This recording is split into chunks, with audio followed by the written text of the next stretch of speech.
mga bata kami dito, 6 kaming magpipinsan nagtatampisaw dito. Sobrang bilis talaga ng panahon. Sa habang busy nga si Tata is nagpaputol muna ako ng dahon ng saging kasi nga lilinisan at paiinitan dahil nga magbubudel fight kami. Nagpababa na din ako ng 2 lamesa and then nilinisan na din ni Kevin. Hindi na nga kami nahirapan maghanap ng dahon ng saging kasi sa katabing lupa ni nanay is meron ng puno ng saging. Dahil may mga luto ng inihaw na baboy, pinasok ko na sa loob para hiwain ko na sila into bite size. Para pag kumain sa budel table mamaya is kakainin na lang talaga. After nga nun is pinagtulungan na namin magkapatid ihain yung budel table. Sobrang daming ang food like manok, isda, hipon, tahong, talong, okra. Na talagang namang mga primary na inihahain kapag mga budel fight. Syempre hindi naman mawawala yung mga prutas Para like may exposure mangga, ka ulit. watermelon, and then may niluto din si tita na tinutong na munggo. Which is sabi nila is inihahain naman daw talaga yun kapag linggo ng pagkabuhay. O diba nauna pa yung maliit kong kapatid mag-swimming dyan kasi nga sobrang excited siya. Actually, first time niyang mag-swim inaaway at niloloko pa nga yan ni tatay nung una kasi nga matigas ang ulo. Grabe naman kasi talaga yung sobrang init ng panahon. Yung tipong kaya mong maligo ng 3 beses sa isang araw sa sobrang pawisan mo palagi kahit wala kang ginagawa. So, andito na nga pala yung iniintay namin, si Kevin and Jerome. Bumili kasi ng Hindi ka cake pa si din Kevin umitim para eh. kay Yam Yam. Pagkadating nga nila is kanya-kanya ng pwesto dito sa Budel Fight para kumain. O, tignan mo to si tata, hindi pa nga kami nagdadasal at kumakanta ng happy birthday. Nauna pa siyang sumubo.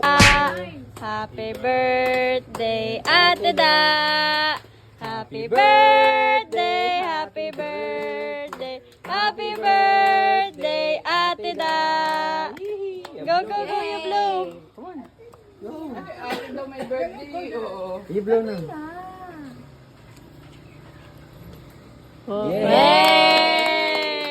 Sobrang cute nga ng kapatid ko dyan kasi favorite niya talaga yung mag-blow ng candle sa cake. After nga namin kumanta and then mag-pray, syempre kumain na agad kami. Medyo masaya ako sa part na to kasi syempre sama-sama kaming kumain. Sobrang dalang na din kasi talaga naming magsama-sama sa isang lamesa. Kasi nga syempre may mga kanyang-kanyang trabaho, kanya-kanyang pinagkakabisihan, ganyan. And then nagkaroon din kasi kami talaga ng isang malaking problema. Which is syempre hindi ko na i-share dito kasi hindi naman tayo Toro family. And hindi naman tayo nagre-reality show. Habang kumakain nga kami dyan is medyo nagkakwentuhan na din, ganyan. Tapos parang medyo nasasad ako ng konti kasi nga after nitong araw na to is back to normal na naman. Ayan, naiingitin ko lang kayo ng konti kasi sobrang sarap kasi ng food namin. The best din talagang tong okra tapos isasawsaw mo sa toyo kalamansi na may kamatis at sibuyas. So ayan, after nga namin kumain, syempre niligpit na din namin agad kesa langawin. And at the same time, hinugasan na din namin yung mga dapat hugasan. So ayan lang guys, thank you for watching. I hope to see you in my next videos. Enjoy life people! Bye!